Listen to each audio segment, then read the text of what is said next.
मित्रो, या व्हिडिओच्या टायटलमध्ये तुम्ही पाहिलंच असेल की या एकाच व्हिडिओमध्ये तुम्हाला 3 गोष्टी करायला मिळणार आहेत आणि या 3 गोष्टीचे तुम्हाला 3 मार्क्स मिळणार आहेत। Rhyme scheme, rhyming words, figure of speech या तीनही गोष्टी या ठिकाणी आपण करणार आहोत। 10th क्लास इंग्लिशच्या ऑल पोएम्स मधील rhyme scheme, pairs of rhyming words म्हणजे यमक साधणाऱ्या शब्दांच्या जोड्या आणि फिगर्स ऑफ स्पीच आपण ओळखून लिहिणार आहोत। यासोबतच 10th क्लास इंग्लिशच्या बोर्ड एक्झाम मध्ये क्वेश्चन 3A मधील A3 मध्ये तुम्हाला write 2 pairs of rhyming words असा प्रश्न असतो। या प्रश्नांची उत्तरे देखील लिहिणार आहोत। चला तर मग लगेच पाठाला सुरुवात करूयात। मित्रो नमस्कार, मी डॉक्टर नारायण बिडवे। मित्रो, या ठिकाणी आपण 10th क्लासच्या ऑल पोएम्सची राईम स्कीम काढणार आहोत, पेयर्स ऑफ रायमिंग वर्ड्स लिहिणार आहोत म्हणजे यमक साधणाऱ्या शब्दांच्या जोड्या लिहिणार आहोत आणि फिगर्स ऑफ स्पीच देखील लिहिणार आहोत। मित्रो, क्वेश्चन 3A आणि B मध्ये तुम्हाला यासाठी प्रश्न असतात। क्वेश्चन 3A मधील A3 मध्ये write pairs of rhyming words असा प्रश्न असतो 1 मार्कसाठी आणि क्वेश्चन 3B मध्ये पोएटिक ॲप्रिशिएशनच्या प्रश्नामध्ये आपल्याला कवितेची राईम स्कीम काढावी लागते, सोबतच एक फिगर ऑफ स्पीच ओळखून त्याचं स्पष्टीकरण लिहावं लागतं आणि या सगळ्या गोष्टींसाठी तुम्हाला मित्रो 3 मार्क्स मिळणार आहेत। चला तर मग आपण आता वळूयात आपल्या पहिल्या कवितेकडे। टीन एजर्स प्रेयर ही कविता आपण घेतलेली आहे। सुरुवातीला आपण कविता वाचूया। Each day brings new beginnings, decisions I must make, I am the only one to choose the road that I will take. या ठिकाणी मेक आणि टेक अशा प्रकारे या 2 शब्दांचं यमक साधल्या जात आहे। I can choose to take the road of life that leads to great success or travel down the darkened road that leads to great distress। या ठिकाणी देखील सक्सेस आणि डिस्ट्रेस अशा प्रकारचं यमक साधलेलं आहे। Please open up my eyes dear lord that I might clearly see, help me stand for what is right, bring out the best in me. या ठिकाणी देखील सी आणि मी या 2 शब्दांनी यमक साधलेला आहे। तर अगोदर आपण या कवितेची राईम स्कीम काढूयात। मित्रो, व्हिडिओ पॉज करून ही सगळी कविता तुम्ही वाचून घ्या। आपण या ठिकाणी फक्त राईम स्कीम, रायमिंग वर्ड्स आणि फिगर्स ऑफ स्पीचच काढणार आहोत। आणि मित्रो, याचा डिटेल्ड अभ्यास करण्यासाठी आपल्या चॅनलवरील क्लास 10 पोएम्स नावाच्या प्लेलिस्टमध्ये जा। त्या ठिकाणी प्रत्येक कविता समजून सांगितलेली आहे, सोबतच प्रत्येक कवितेचं सेपरेटली पोएटिक ॲप्रिशिएशन केलेलं आहे। या ठिकाणी आपण परीक्षेमध्ये येऊ शकणारे प्रश्न सोडवणार आहोत। तर या पहिल्या कडव्याची राईम स्कीम आपण काढूया। अगोदर बिगिनिंग्स असा शेवट झालेला आहे या ओळीचा, त्यानंतर मेक या ओळीचा शेवट क ने झालेला आहे, चूज या ओळीचा शेवट ज ने झालेला आहे आणि टेक या ओळीचा शेवट देखील क ने झालेला आहे। पहिलं अक्षर कोणतंही असो त्यासाठी आपल्याला ए घ्यायचं आहे, त्यानंतर पुढील आवाज जर वेगळा असेल तर त्यासाठी बी घ्यायचं आहे। या ठिकाणी वेगळा आवाज आलेला आहे म्हणून बी घेतला आपण। अजून पुढील आवाज वेगळा असला तर पुढील लेटर सी घ्यायचं आहे आणि मागील आवाज रिपीट झालेला असेल तर त्या आवाजासाठी जे लेटर आपण घेतलेलं आहे, जसं इथं क साठी बी आपण घेतलेलं आहे, इथे कच आलं आहे म्हणून तेच लेटर आपल्याला पुन्हा घ्यायचं आहे। म्हणजे या कडव्याची आपली राईम स्कीम काय झालेली आहे, ए बी ए बी अशी राईम स्कीम या कवितेची आहे। आता आपण पेयर्स ऑफ रायमिंग वर्ड्स लिहूयात। मेक आणि टेक ही पहिली जोडी आहे, टेक आणि मेक। दुसरी जोडी आहे सक्सेस, डिस्ट्रेस। तिसरी जोडी आहे सी, मी आणि चौथी जोडी आपण वे आणि डे अशी लिहू शकतो। चला आता या कवितेमधील भाषालंकार ओळखूया। मित्रो, या कवितेमध्ये अपॉस्ट्रोफी असा भाषालंकार आहे। अपॉस्ट्रोफी म्हणजे परोक्ष संबोधन। परोक्ष म्हणजे पाठीमागे, म्हणजे एखाद्या व्यक्तीच्या अनुपस्थितीमध्ये त्या व्यक्तीला संबोधित करणे म्हणजे बोलावणे, हाक मारणे। परोक्ष संबोधन म्हणजे एखाद्या वस्तूला देखील संबोधित केलेलं असतं। किंवा जसं या ठिकाणी ईश्वर आहे, ईश्वर ही ॲब्स्ट्रॅक्ट एंटिटी आहे। ईश्वराला जेव्हा बोलवण्यात येतं त्यावेळी देखील अपॉस्ट्रोफी हा भाषालंकार असतो। याचं एक्सप्लेनेशन पहा। An abstract entity like Lord is directly addressed in the following line। खालील ओळीमध्ये लॉर्ड सारख्या ॲब्स्ट्रॅक्ट एंटिटीला डायरेक्ट संबोधित केलेलं आहे असं म्हटलेलं आहे आणि त्यानंतर आपल्याला ही ओळ मित्र त्यामध्ये लिहायची आहे। या ठिकाणी जागेअभावी आपण ओळ फक्त या ठिकाणी अंडरलाईन करत आहोत। Help Lord to just say no, अशा प्रकारे ही ओळ आहे। ईश्वराला म्हटलेलं आहे, हे ईश्वरा मला नाही म्हणण्यासाठी मदत कर, असं संबोधित करतो हा मुलगा किंवा असं आवाहन ईश्वराला करतो। तर मित्रहो, अशा प्रकारे आपण राईम स्कीम काढलेली आहे कवितेची, पेअर्स ऑफ रायमिंग वर्ड्स सुद्धा लिहिलेले आहेत आणि फिगर ऑफ स्पीच देखील आपण लिहून त्याचं एक्सप्लेनेशन दिलेलं आहे। सर्व कवितांमधील या 3 गोष्टी आपण लिहिणार आहोत, म्हणून व्हिडिओ शेवटपर्यंत पहा, कारण या एका व्हिडिओमध्येच तुम्हाला 3 मार्क कव्हर होणार आहेत। चला पुढील कविता पाहूया। बास्केट फुल ऑफ मूनलाईट ही कविता आहे। O moon give me moonlight, पहा या ठिकाणी देखील ओ मून असं चंद्राला संबोधित केलेलं आहे, म्हणजे अपॉस्ट्रोफी हा भाषालंकार आहे। Give me moonlight basket full or 2 baskets full with seeds of moonlight from the city to my village on the sides of the path I want to sow many small moons of light। या ठिकाणी small शब्द repeat झालेला आहे, म्हणजे repetition हा भाषालंकार आहे। The whole village goes to the city daily to work, it becomes dark on its way back as my village is quite far, the route is tough and full of scorpions वगैरे माहिती दिलेली आहे। Video pause करून ही कविता तुम्ही सविस्तर वाचा, पुस्तकामधून पूर्ण कविता वाचून घ्या। आता पहा, या कवितेमध्ये पहिला स्टांजा 4 ओळीचा आहे, नंतरचा स्टांजा जास्त ओळीचा आहे। पहिली ओळ 2च शब्दाची आहे, नंतरच्या ओळी लांब लांब आहेत, म्हणजे या कवितेमध्ये फ्री वर्स वापरण्यात आलेला आहे। फ्री वर्स म्हणजे मुक्त छंद, यामध्ये यमक नसतं बहुतेक, आणि अशा प्रकारे कडव्यांची साईज लहान मोठी असते, ओळींची लांबी देखील लहान मोठी असते। The poem is written in free वर्स असं आपण या ठिकाणी राईम स्कीमच्या संदर्भात घेतलेलं आहे।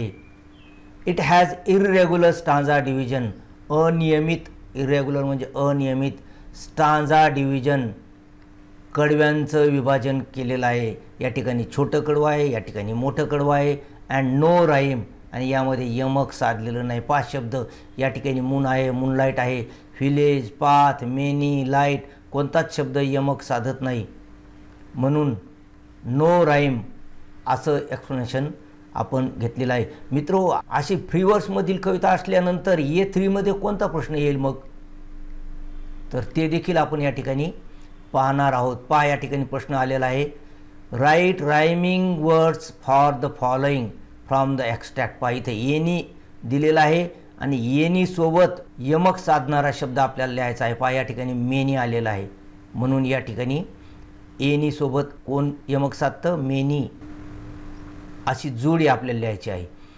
पीटी आलेला आहे, पहा पीटी सोबत या ठिकाणी सिटी शब्द आलेला आहे, हा शब्द पीटी सोबत यमक साधतो, म्हणून या ठिकाणी सिटी आपल्याला लिहायचा आहे। मित्रो, जेव्हा जेव्हा फ्री वर्समध्ये पोएम येईल त्यावेळी अशा प्रकारचे वेगळे प्रश्न येतात, आणि राईम स्कीम असलेल्या पोएममध्ये वेगळा प्रश्न घ्यायची गरज नाही, कारण त्या ठिकाणीच आपल्याला रायमिंग वर्ड्सच्या जोड्या सापडतात। तर ही कविता फ्री वर्समध्ये आहे। आता यामधील फिगर ऑफ स्पीच आपण पाहूया। पहा, अपॉस्ट्रोफी हा भाषालंकार या ठिकाणी आलेला आहे, त्याचं स्पष्टीकरण आपण पाहूयात।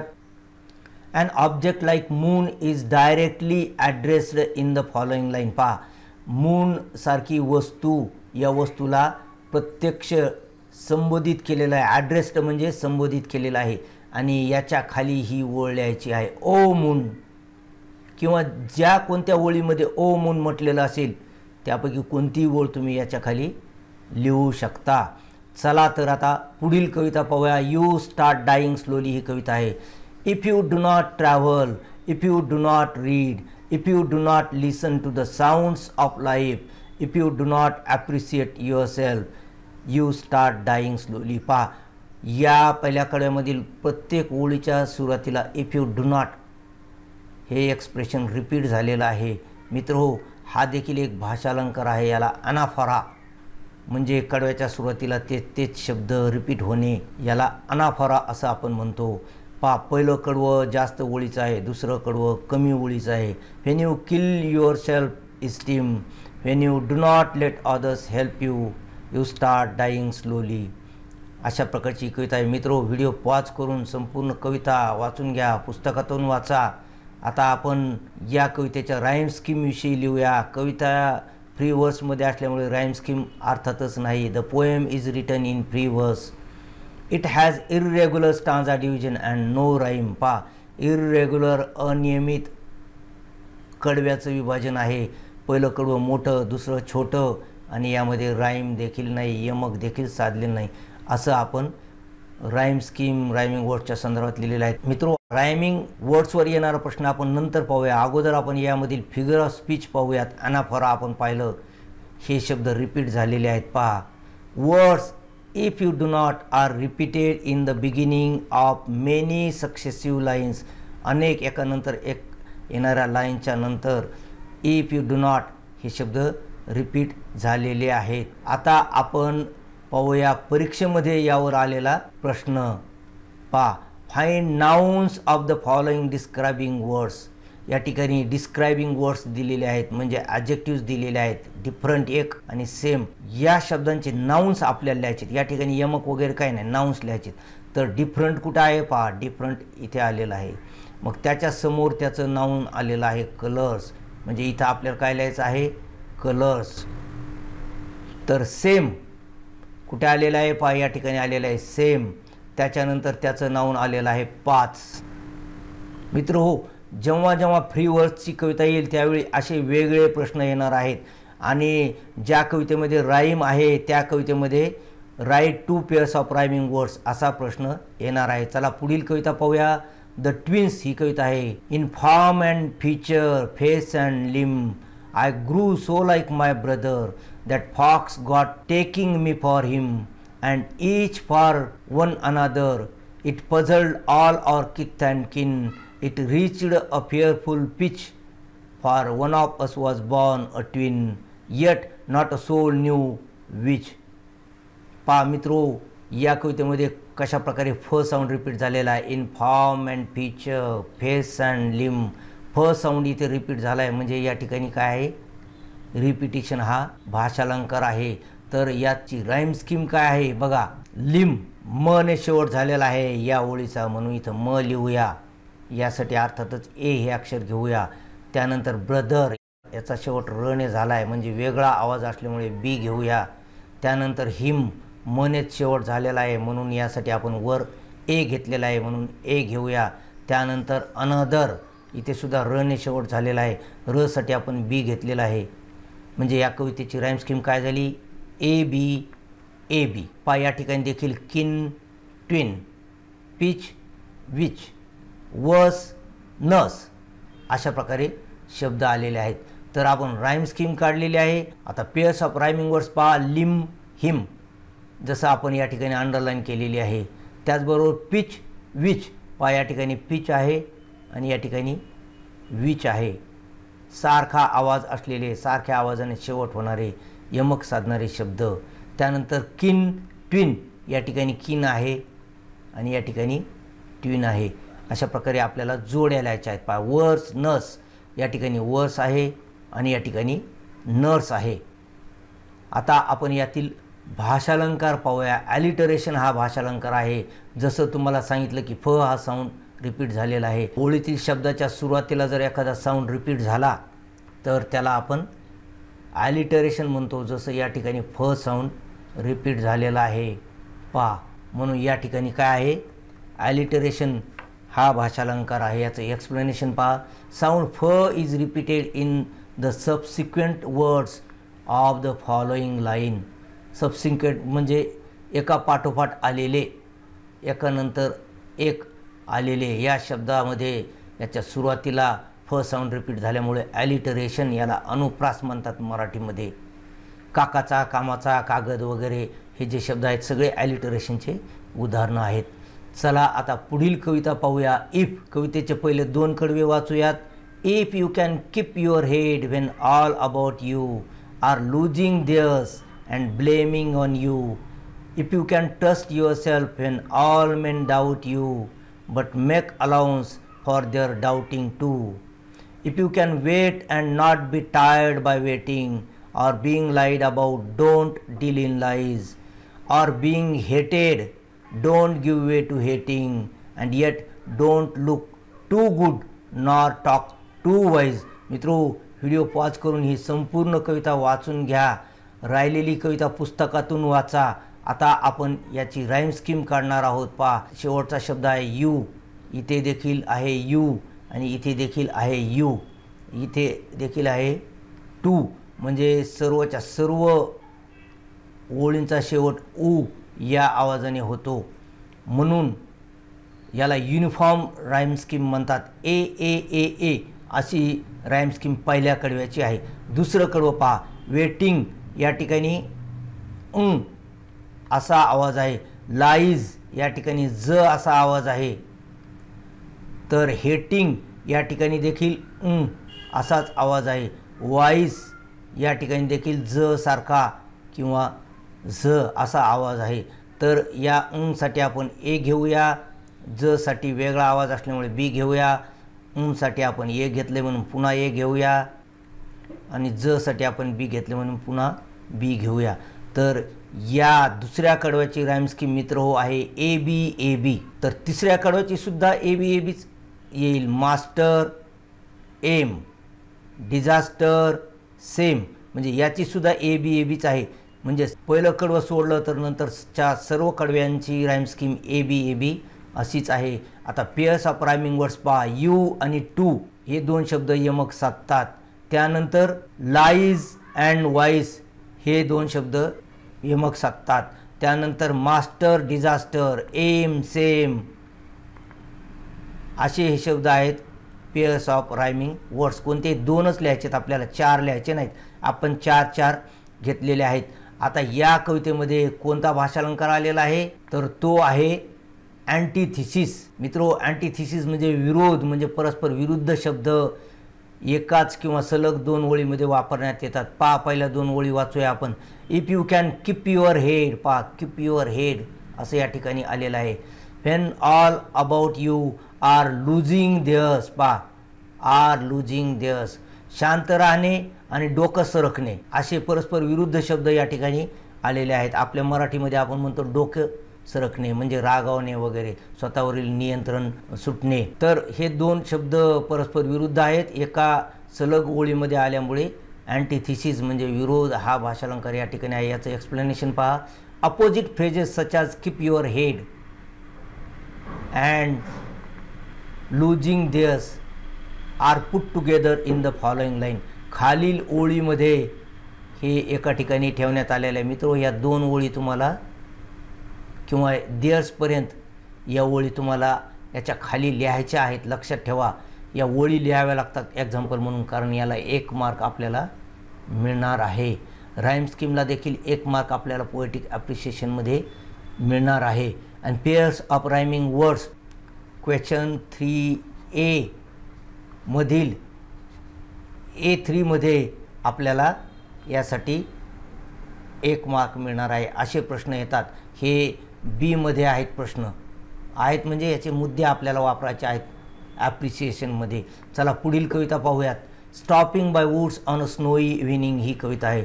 Whose woods these are I think I know, his house is in the village though, he will not see me stopping here to watch his woods fill up with snow, my little horse must think it queer to stop without a farmhouse near, between the woods and frozen lake, the darkest evening of the year. चला पहिल्या कडव्याची rhyme scheme काढूया आपण. No आलेला आहे. ओ असा आवाज शेवटी आलेला आहे. त्यानंतर दो, इथे देखील ओच आवाज आलेला आहे. त्यानंतर हेअर, असा आवाज आलेला आहे किंवा र धरा. आणि स्नो, इथे देखील ओच आलेला आहे. 3 आवाज सारखे आलेले, म्हणजे यासाठी आपल्याला ए आणि ए घेता येईल. आणि हा वेगळा आवाज आहे म्हणून बी. म्हणजे आपली राईम स्कीम काय झाली? ए बी ए अशी राईम स्कीम आपली पहिल्या कडव्याची झाली. दुसऱ्या पहा. क्युअर, नियर, लेक, इयर. पहा, क्युअर आणि इयर हे सारखे आहेत म्हणून या दोन्हीला आपण ए लिहूया. नियर देखील ए सारखंच आहे म्हणून इथे सुद्धा ए लिहूयात. आणि लेक हे वेगळं आहे म्हणून या कडव्याची राईम स्कीम देखील पहिल्या कडव्यासारखीच आहे. चला आता पेअर्स ऑफ रायमिंग वर्ड्स लिहूया, म्हणजे यमक साधणाऱ्या शब्दांच्या जोड्या. पहा, नो आणि स्नो, नो आणि स्नो असे यमक साधणारे शब्द पहिल्या कडव्यामध्ये आहेत. दुसऱ्या कडव्यामध्ये पहा, क्विअर अँड नियर हे दोन शब्द यमक साधतात. तर तिसरी जोडी पहा, नियर इयर, नियर आणि इयरची देखील जोडी होईल, यमक साधणारी जोडी होईल. आणखी पहा जोडी शेक मिस्टेक, या ठिकाणी शेक आणि मिस्टेक आलेला आहे. तर मित्रो, या दोन कडव्याची rhyme scheme A A B ए झालेली आहे. राहिलेल्या कडव्याची राईम स्कीम आपण पाहूयात. पहा, हे तिसरं कडवं आहे, शेक मिस्टेक, या ठिकाणी देखील क आवाज आलेला आहे दोन्ही ओळींच्या शेवटी. स्वीप वेगळा आवाज आलेला आहे आणि फ्लेक इथे क आलेला आहे. म्हणजे या कडव्यांची राईम स्कीम देखील ए ए बी ए अशीच आहे, है की नाही. आणि शेवटचं कडवं पहा, डीप कीप स्लीप स्लीप, सगळ्याच ओळीचा शेवट प ने झालेला आहे. म्हणजे या शेवटच्या कडव्याची राईम स्कीम काय येईल, ए ए ए ए. याला युनिफॉर्म राईम स्कीम म्हणतात. ए ए ए ए अशी शेवटच्या कडव्याची राईम स्कीम आहे. First 3 stanzas have A A B A and the last stanza final stanza has uniform rhyme scheme A A A A. असं आपण rhyme स्कीमच्या संदर्भात लिहू शकतो. पेअर्स ऑफ रायमिंग वर्ड्स तर आपण लिहिलेलेच आहेत. मित्रो, चला आता आपण या कवितेमधील भाषालंकार लिहूयात.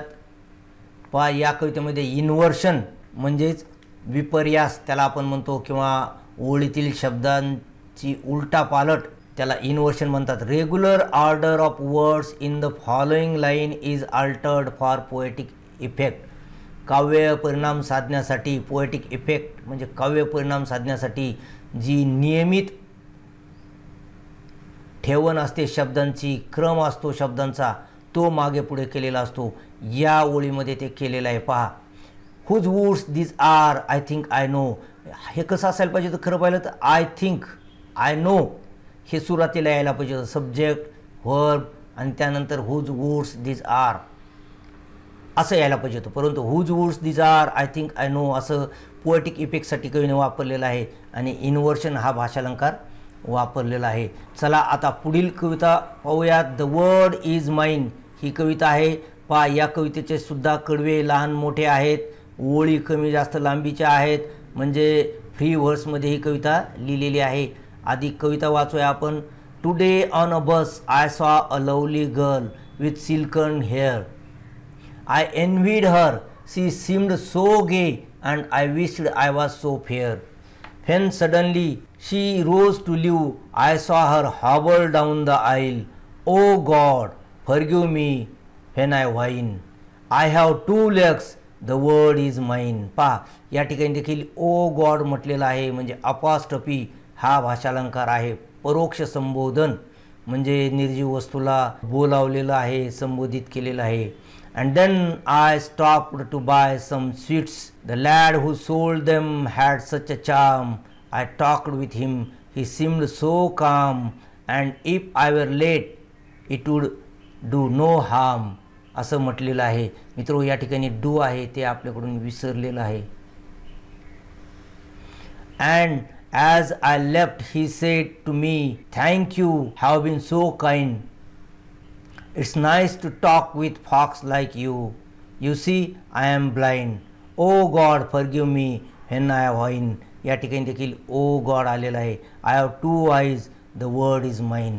तर मित्रो, ही कविता फ्री व्हर्समध्ये लिहिलेली आहे, परंतु या कवितेमध्ये यमक साधणारं ओळीच्या जोड्या देखील आहेत, जोडवं ज्याला आपण म्हणतो. म्हणजे फ्री व्हर्ससुद्धा आहे आणि यमकसुद्धा आहे. पहा, या ठिकाणी देखील व्हाईन माइन आलेलं आहे. म्हणजे free verse and rhyming couplets किंवा पेअर्स ऑफ लाईन्स असं आपण म्हणू शकतो. तर पहा, the poem is written in free verse. It has irregular stanza division. अनियमित कडव्यांची विभागणी या ठिकाणी केलेली आहे. It however has rhyming couplets. Rhyming couplets आहेत जसे आपण या ठिकाणी अंडरलाईन केलेली आहे. म्हणून याच्या संदर्भात यमक साधणाऱ्या जोड्या आपल्याला लिहा म्हणू शकतात. परंतु परीक्षेमध्ये कसा प्रश्न आलेला आहे पहा, write rhyming words for the following from the extract. या शब्दांसाठी आपल्याला एक्स्ट्रॅक्टमधून म्हणजे या कवितेमधून रायमिंग वर्ड्स लिहायचे आहेत. पहा, हेअर आलं इथं, हे बघा इथे आलेलं आहे हेअर आणि इथे आलेलं आहे फेअर. म्हणजे हेअरला फेअरचं यमक साधल्या जातं, म्हणून इथे आपल्याला काय लिहावं लागेल, फेअर. या ठिकाणी ब्लाइंड आलेलं आहे, कुठे आहे ब्लाइंड, पहा या ठिकाणी ब्लाइंड आहे, मग त्याला यमक काइंड या शब्दाचं साधलं जातं, म्हणून या ठिकाणी आपल्याला काय लिहावं लागेल, काइंड. अशा प्रकारे आपण यमक साधणारे शब्द लिहिलेले आहेत. जेव्हा फ्री वर्ड्समध्ये कविता आहे तेव्हा असा वेगळा प्रश्न येऊ शकेल.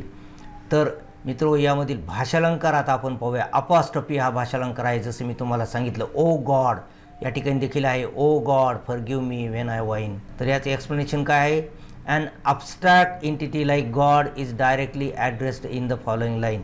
खालील ओळीमध्ये ईश्वरासारखी अमूर्त कल्पना याला डायरेक्ट संबोधित केलेलं आहे, बोलावलेलं आहे, आवाहन केलेलं आहे. हे देवा ये, मला माफ कर.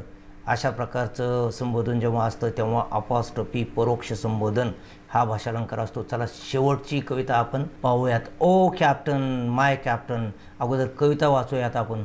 O captain, my captain, our fearful trip is done. The ship has weathered every rack. The prize we sought is won. The port is near. The bells I hear. The people all exulting. While follow eyes the steady kill. The vessel grim and daring. But oh heart, heart, heart. पहा, repetition आहे या ठिकाणी. Oh, the bleeding drops of red, where on deck my captain lies, fallen cold and dead. मित्रो, video pause करून ही संपूर्ण कविता तुम्ही वाचून घ्या. पहा कशा प्रकारे लांब ओळी आहेत, काही आखूड ओळी आहेत. तर लांब ओळीची राईम स्कीम वेगळी आहे, आखूड ओळीची राईम स्कीम वेगळी आहे. पहिलं आपण लांब ओळीची राईम स्कीम काढूया. Done, won, exulting, daring. आता या ठिकाणी न आहे, या ठिकाणी देखील न आहे, या ठिकाणी आहे. वाङ्मयामधलं म्हणतात याला. म्हणून यासाठी आपल्याला ए घ्यावं लागेल, इथे सुद्धा ए घ्यावं लागेल, इथे सुद्धा दुसरा आवाज असल्यामुळे वेगळं अक्षर घ्यावं लागेल बी, आणि इथे सुद्धा बी घ्यावं लागेल. म्हणजे लांब ओळी असलेल्या कडव्याची राईम स्कीम काय आहे, ए ए बी बी. पहा आता छोट्या ओळी आखूड ओळी असलेल्या पहा, हार्ट ट आहे, यासाठी ए घेऊया. रेड ड आहे, यासाठी वेगळा आवाज असल्यामुळे बी घेऊया. लाईज अजून वेगळा आवाज आहे म्हणून यासाठी सी घेऊया. आणि डेड रेडसारखंच आहे आणि रेडला आपण काय केलेलं आहे, बी घेतलेला आहे. म्हणजे ए बी सी बी. आखूड ओळीची राईम स्कीम काय आहे, short line stanzas have A B C B rhyme scheme. आता पेअर्स ऑफ रायमिंग वर्ड्स काय आहे, done won, exulting daring. Done won ही एक जोडी आहे पेअर ऑफ रायमिंग वर्ड. त्यानंतर रेड डेड ही दुसरी ओळ आहे, रेड डेड. तर तिसरी जोडी कोणती आहे पहा, बेल्स ट्रिल्स. या ठिकाणी बेल्स आणि ट्रिल्स आपण घेतलेलं आहे. चला आता यातील भाषालंकार काढूया आपण. अपॉस्ट्रफी असा भाषालंकार आहे. मित्र, या ठिकाणी आपण रिपिटिशन घेतलेलं आहे, तुम्ही रिपिटिशन देखील लिहू शकता. परंतु ओ कॅप्टन माय कॅप्टन असं कॅप्टनला संबोधित केल्यामुळे अपॉस्ट्रफी परोक्ष संबोधन हा भाषालंकार आहे. याचं एक्सप्लेनेशन पहा. Dead person is directly addressed in the following line. खालील ओळीमध्ये मृत झालेल्या व्यक्तीला संबोधित केलेलं आहे. तर हे याच्या खाली आपण लिहायचे आहे मित्रो ही ओळ, ओ कॅप्टन माय कॅप्टन. मित्रो, आशा करतो की व्हिडिओ तुम्हाला आवडला असेल. व्हिडिओ आवडला असल्यास त्याला लाईक करा, आपल्या मित्रांसोबत व्हिडिओ शेअर करा आणि चॅनलवर पहिल्यांदाच आलेला असल्यास चॅनलला सबस्क्राईब करून त्याच्या बाजूची बेलसुद्धा दाबा. त्यामुळे यानंतर चॅनलवर येणाऱ्या व्हिडिओ सूचना तुम्हाला सर्वप्रथम मिळेल. आणि मित्रो, या ठिकाणी 10th क्लाससाठीचा व्हॉट्सअप ग्रुप दिलेला आहे. या व्हॉट्सअप ग्रुपची लिंक या व्हिडिओच्या डिस्क्रिप्शन बॉक्समध्ये दिली आहे. त्यावर क्लिक करून या ग्रुपला जॉईन व्हा, जेणेकरून 10वीचा संपूर्ण अभ्यास तुम्हाला या ग्रुपवर मिळणार आहे. आणि या ठिकाणी दिलेले हे महत्त्वाचे 2 व्हिडिओज अवश्य पहा. भेटूया असेच पुढील व्हिडिओमध्ये. तोपर्यंत have a good day. Thank you.